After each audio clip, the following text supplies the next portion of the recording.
The Arab is a cancer in our midst. And you don't coexist with a cancer. Cancer you either cut out and throw out, or you die. Over the past few weeks, a campaign of terror has been escalating in the West Bank. Not just isolated incidents, but daily, organized attacks on Palestinian villages, led by armed far-right settlers. This isn't random violence. It's a rapid campaign of ethnic cleansing, running parallel to the genocide in Gaza. Yet few people understand what's going on, the precise goals, strategy, and ideology behind these forces. Forces now increasingly represented in the highest levels of the Israeli state itself.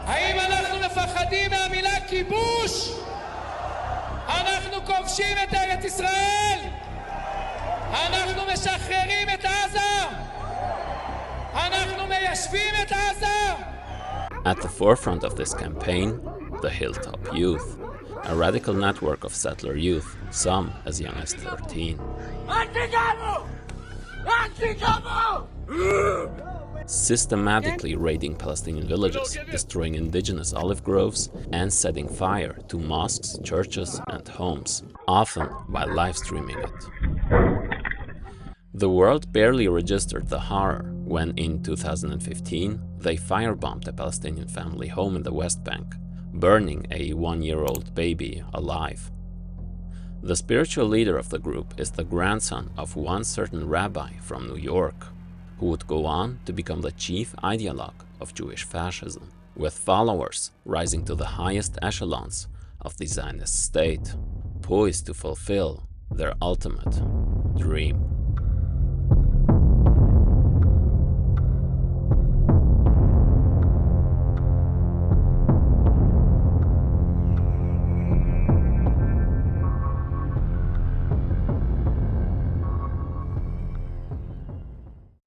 Before we dive in, just a quick word. These videos take a massive amount of time and effort to bring to life. If you find value in what I do and want to help to keep this channel going, please consider supporting on Patreon. Every contribution, big or small, makes a real difference. Thank you for being here.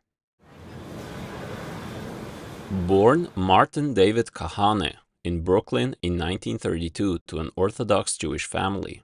He studied political science and later completed a graduate degree in international relations at NYU.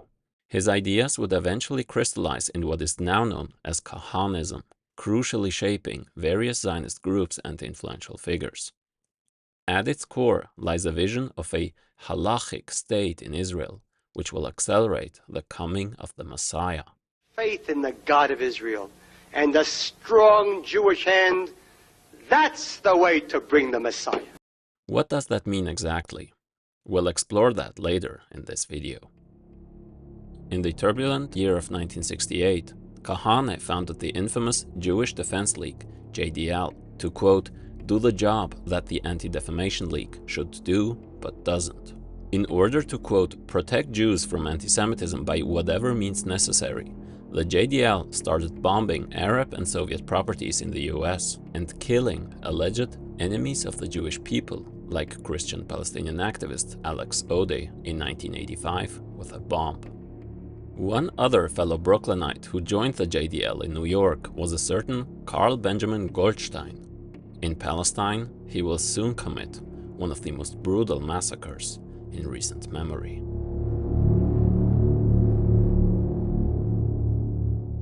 The Kahanist trend didn't emerge out of nowhere, but is firmly in line with Zionist political currents that began colonizing Palestine 100 years ago.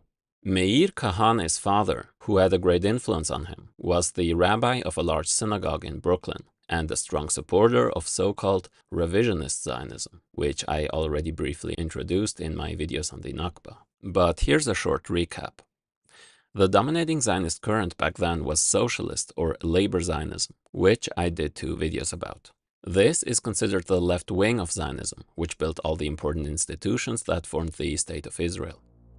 Chief among them was the Haganah, the Zionist militia who quote-unquote defended its expanding settlements, the pseudo-socialist kibbutz. Soon, one particular faction would split because the Haganah's colonizing approach wasn't fascist enough. That new paramilitary group was called Irgun. To understand their worldview, one can look at articles published in a prominent revisionist Zionist newspaper during the 30s. One piece stated that the Nazi movement has both a shell and a kernel. The anti-Semitic shell is to be discarded, but not the anti-Marxist kernel.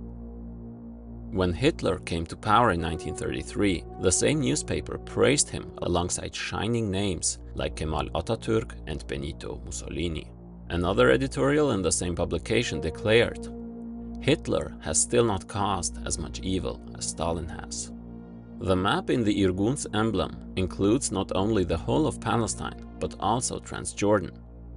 Originally part of the British Palestine Mandate, Transjordan was later separated, a move revisionists rejected as they considered it part of the future Jewish state.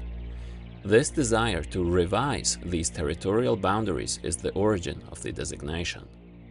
Later, one splinter group thought they can be even more fascist than the Irgun, Lehi, or better known as the Stern Gang, dreaming of building a Jewish state rooted in, quote, nationalist and totalitarian principles and linked to the German Reich by an alliance.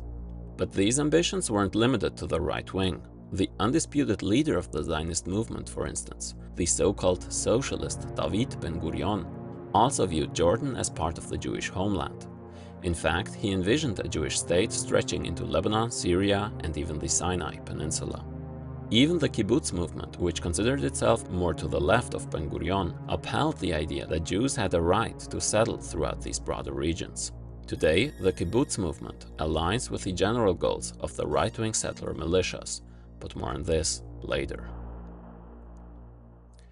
During the Nakba, Irgun and Lehi would commit the notorious Deir Yassin massacre. Leftist Israelis will often say that the horrible aspects during the Nakba happened because of right-wing extremist forces. However, it is confirmed that it was the Haganah command itself that gave those orders to the fascist militias. We will see this good cop, bad cop dynamic over and over again. The right wing does the dirty work, while the so-called left wing enables it and does the same dirty work, but with denial and crocodile tears in hindsight. The Irgun's motto was Rak Kach, which translates to only thus or only in this way, expressing the belief that it is only possible to reach the Zionist goals through sheer violence, differentiating themselves from the Haganah's policy of restraint. The Haganah, Irgun, and Lehi later fused together to become the Israeli Defense Forces. And Netanyahu's Likud party is considered the quote-unquote moderate descendant of the revisionist Zionist current, while the more fascist current, if that was even possible, will be represented by a party Kahanist founded in 1971 when he moved to occupied Palestine. The name inspired by the Irgun slogan, Kach. While unsuccessful in elections at first, its political impact would prove far-reaching, shaping the practice of modern Israeli settler colonialism and influencing politicians who now hold the reins of government, pushing to realize their ambition.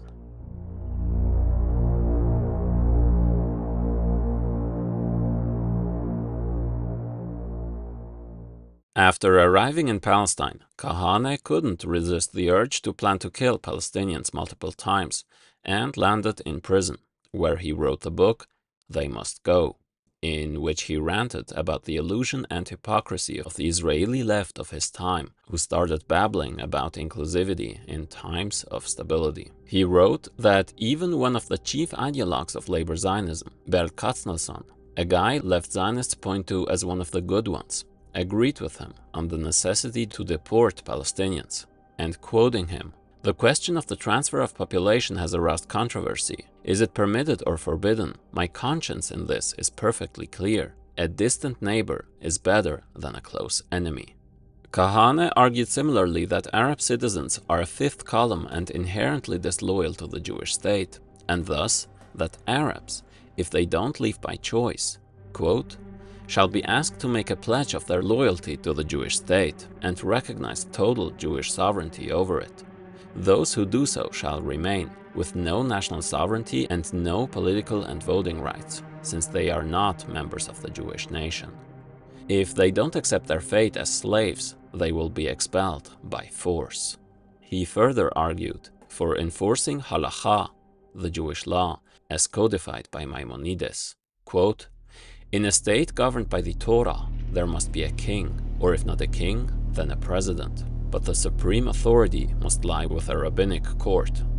This theocratic state would institute religious state schooling, ban sexual relations between Jews and non-Jews, enforce total segregation, and prohibit cultural exchanges between Jewish and Arab students. In an interview, he said, "According to Zionism, this country must be a Jewish state. In a religious state, there can be no such freedom of speech. You can't have Zionism and democracy at the same time.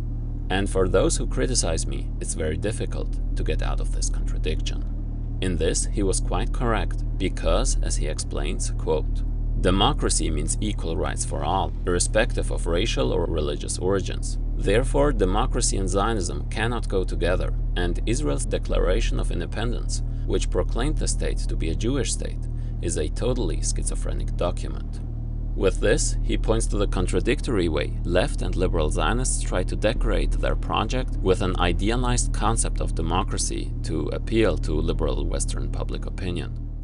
I agree that the problem is that Israel can be either democratic or Jewish. It cannot be both. And this is what Kahanist is saying also. But what Kahanist says is that I'll be undemocratic and racist. I'll just throw the Arabs out. For me, this is unthinkable because my Zionist ethos, my Jewish conscience, dictates that Israel must find a way to reconcile the two values.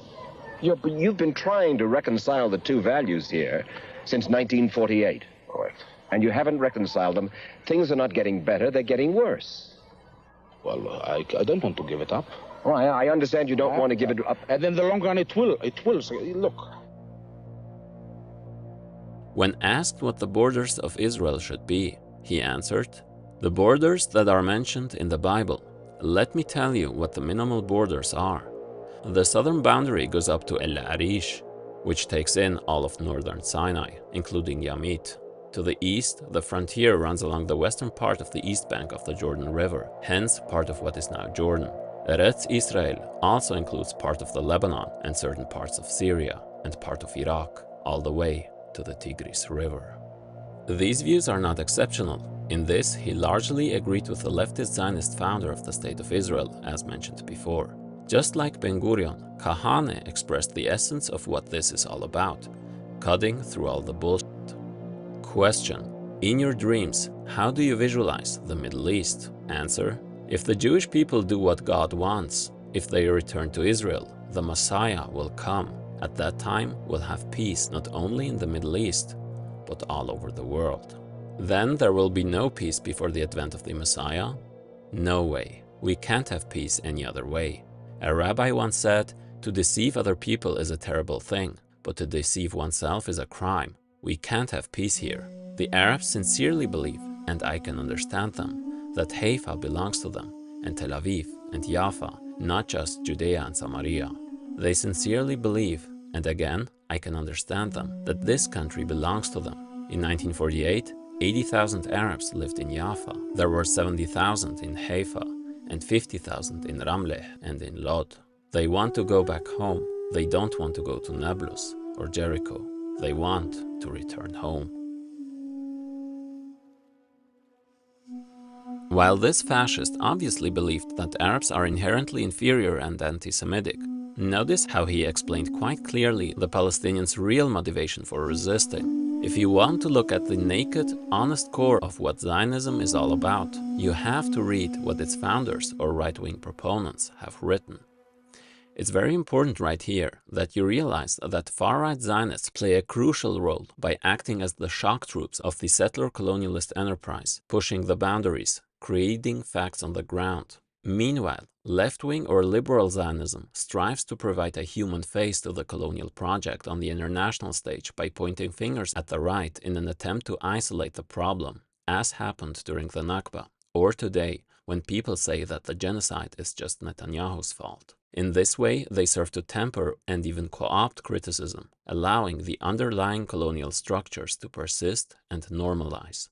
They will, for instance, condemn the fact that right-wing settlers are building so-called illegal outposts in the West Bank, but they will accept it as a reality if 50 years from now, or even 20 years from now, most Palestinians there are displaced and the new map becomes the new normal.